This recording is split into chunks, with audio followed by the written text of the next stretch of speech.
ou sai ferido? Como viver com leveza? Como viver feliz de verdade?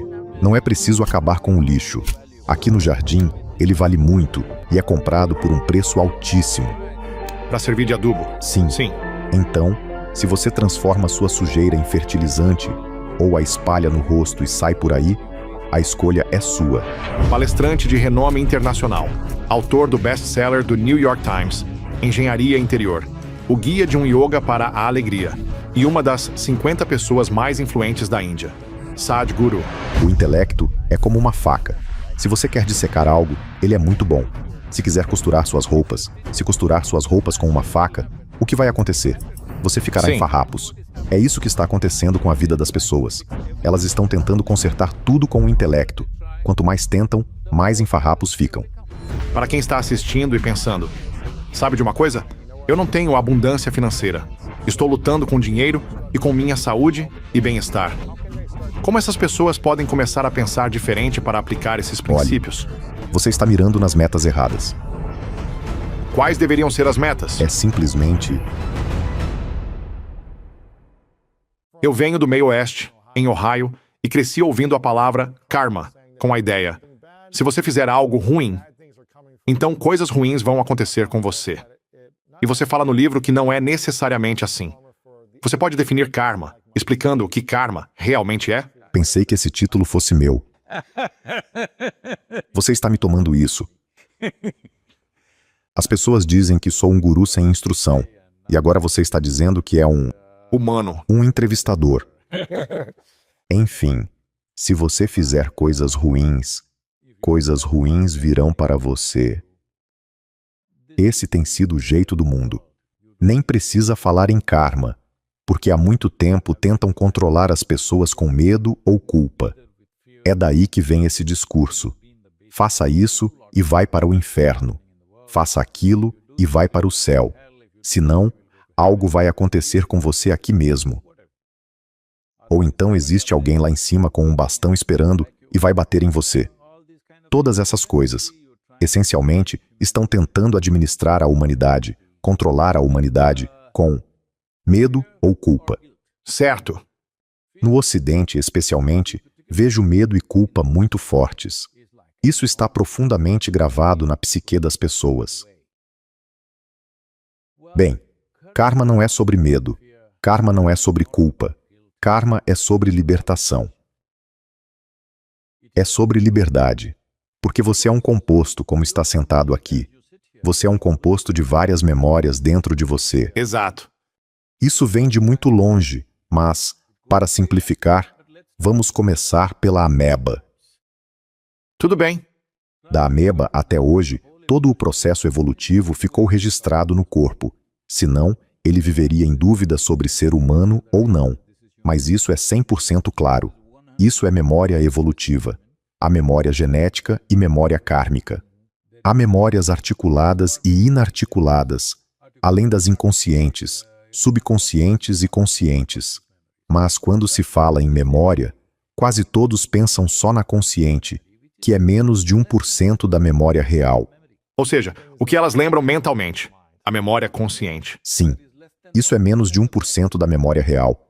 Veja, por exemplo, posso dar 1000 exemplos assim que se manifestam na vida de todo mundo. A coisa simples é esta. Digamos que, há 500 anos, como era um antepassado seu, você não lembra ao certo, mas o nariz dele provavelmente está no seu rosto. Claro. Minhas orelhas vieram dele. Sim, muitas coisas. Até a cor da pele e a textura da pele, tudo. Então, os detalhes mais minuciosos do que aconteceu com seus antepassados há 1 milhão de anos ainda vivem com você agora. Nossa! Estão vivendo com você agora. Agora todas essas memórias, um composto ou uma amalgamação de todas essas memórias complexas, é o que você chama de eu. O que você chama de eu, conscientemente, pode ser só uma pequena parte disso. Mas essa pequena parte acontece por causa dessa memória imensa que existe. Na Índia, na cultura yogi, temos uma palavra chamada vasana. Vasana. Vasana, literalmente quer dizer cheiro. Sim. Dizemos que sua personalidade é só o seu cheiro. Veja, você passa ali e sente jasmim. Você identifica o jasmim pelo perfume. Você identifica a sujeira pelo fedor. Do mesmo modo, percebemos sua personalidade pela vasana. Que tipo de vasana ou que tipo de cheiro está saindo de você agora depende do tipo de coisa que você acumulou. Então, karma significa entender que há todos os tipos de coisas. Porque, em relação à memória, você não escolhe o que fica e o que não fica. Não dá para apagar a memória. Não dá. Se Mesmo tentar, tentando muito. faça o teste. O que você tentar esquecer vai dominar sua mente. Fica ampliado. Tudo o que você acha que não deveria lembrar. As pessoas me dizem, Sadhguru, minha memória é ruim. E eu respondo, tente esquecer e vai lembrar sempre. É simples. Essa é a natureza da mente. Nela não há subtração nem divisão, só adição e multiplicação. O que você fizer vira mais uma coisa. Se insistir, isso se multiplica. Essa é a natureza da mente. Então, o que está gravado na sua memória não foi exatamente uma escolha sua. Tudo o que você vê fica registrado. Tudo o que você ouve também. Tudo o que você cheira, prova ou toca. Toda percepção sua fica guardada dentro de você. Você não decide o que vai registrar. Há uma flor bonita aqui e você pensa, vou guardar só isso. Ali tem sujeira. Não quero registrar isso. Não existe. Tudo acaba ficando registrado. Então, se tudo isso está dentro de mim, como é que eu vivo de forma limpa? Como eu vivo feliz? Como você elimina o lixo? Você não precisa eliminar o lixo. O lixo é muito valioso. Se você soubesse, aqui neste jardim, o lixo é comprado por um valor altíssimo. Altíssimo mesmo. Como o resíduo deles vai para o sistema público, eles precisam trazer lixo de outro lugar. Precisam comprar sujeira. Para fertilizar. Sim. Sim. Então, você pode transformar a sua sujeira em adubo, ou pode espalhar isso no rosto e sair por aí. Essa escolha é sua, e é exatamente aí que entra o karma. Então, o tipo de karma que aconteceu na minha vida até agora nem sempre foi decisão minha. Muita coisa simplesmente aconteceu. Mas o tipo de karma que eu faço neste exato momento, isso sim depende totalmente de mim. Vou usar essa sujeira como esterco, como adubo, e florescer com um perfume maravilhoso? Ou vou me cobrir com ela e seguir pela vida sujo? Sim. Quando coisas desagradáveis nos acontecem, o que acontece com todo mundo de algum jeito, se você está vivendo no mundo, quero dizer, a menos que tenha caído aqui de outro lugar. Se você vive neste mundo, muita coisa desagradável vai acontecer. A questão é, diante disso, você se torna mais sábio, ou mais machucado. Isso é uma escolha. Para exercer essa escolha, precisa haver um pequeno espaço. Quando eu digo um pequeno espaço, onde sua memória está armazenada? As pessoas acham que é aqui, na cabeça. Mas o cérebro tem muito pouca memória.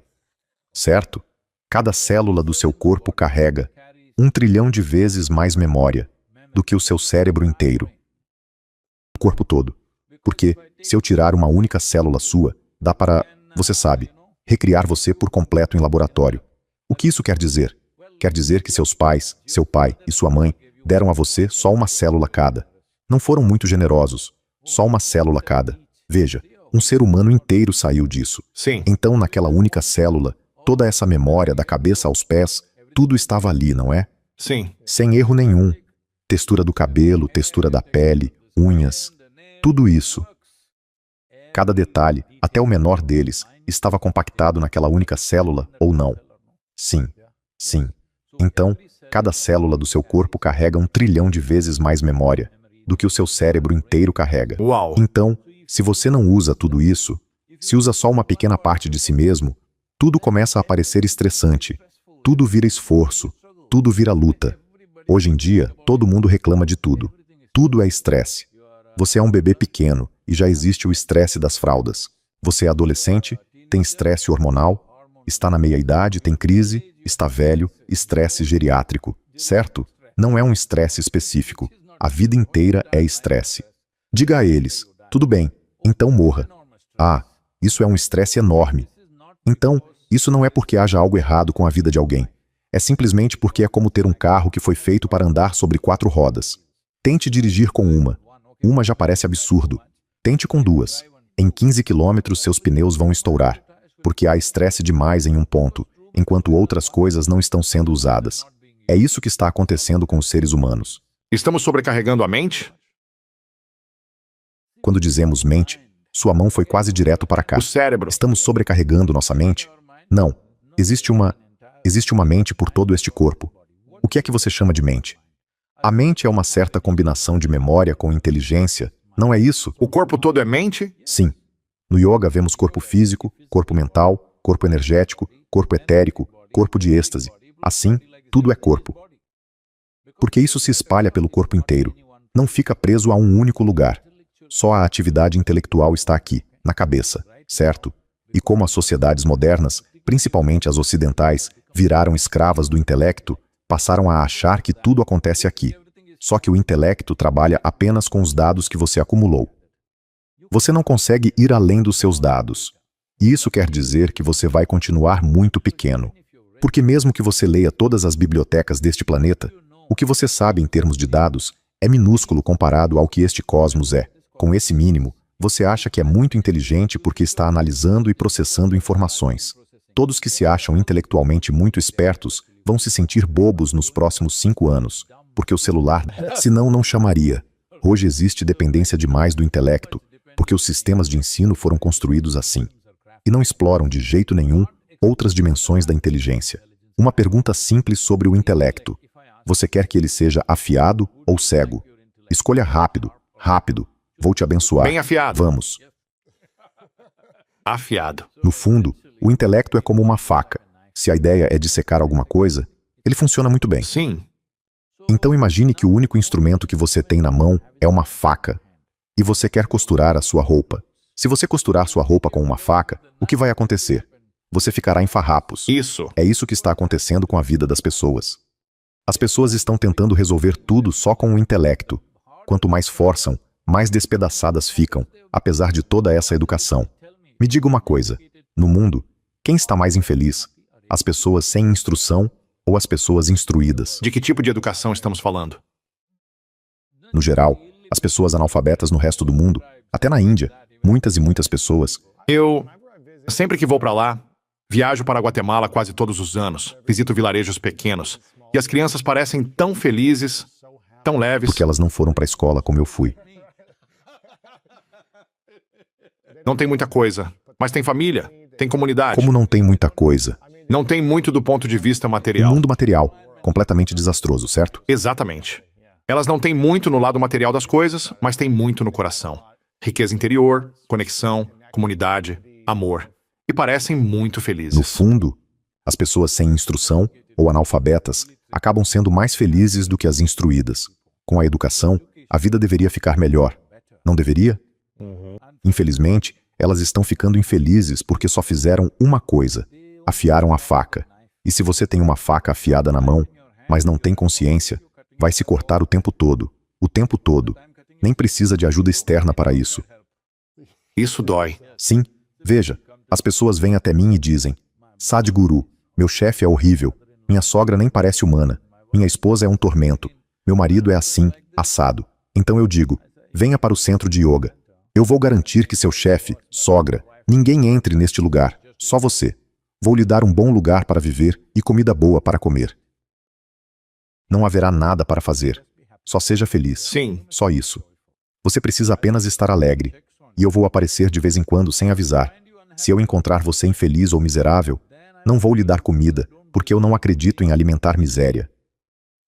Se você continuar alegre, eu vou sustentar você pelo resto da vida e cuidar de você como um hóspede especial. Mas, se você mostrar miséria, não vamos alimentar você.